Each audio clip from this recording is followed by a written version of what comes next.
你唱这首歌，没有什么风格，它仅仅代表着我想给你快乐。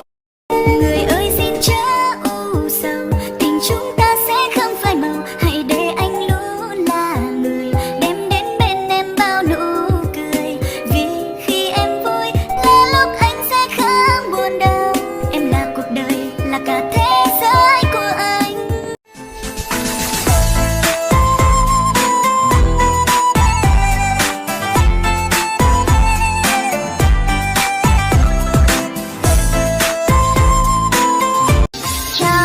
Gọi anh bằng những yêu thương nhớ nhung trong lập lành bình minh, hoa theo mây tựa như thước phim chiếu lên khung trời riêng mình, cho dù ta. Này người em yêu ơi, năm nay cưới nhau được rồi, để cùng nhau sông chơi vui xuân vui tình đôi ta.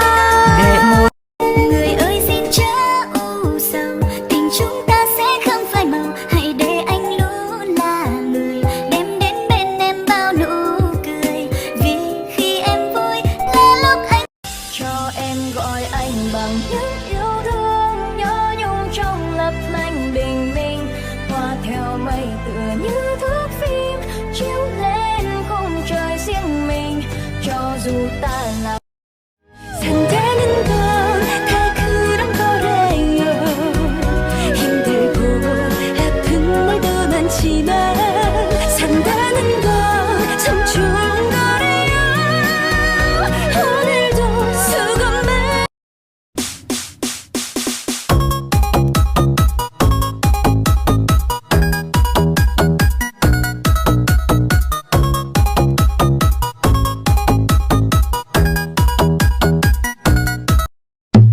为你唱这首歌，没有什么风格，它仅仅代表着我想给你快乐。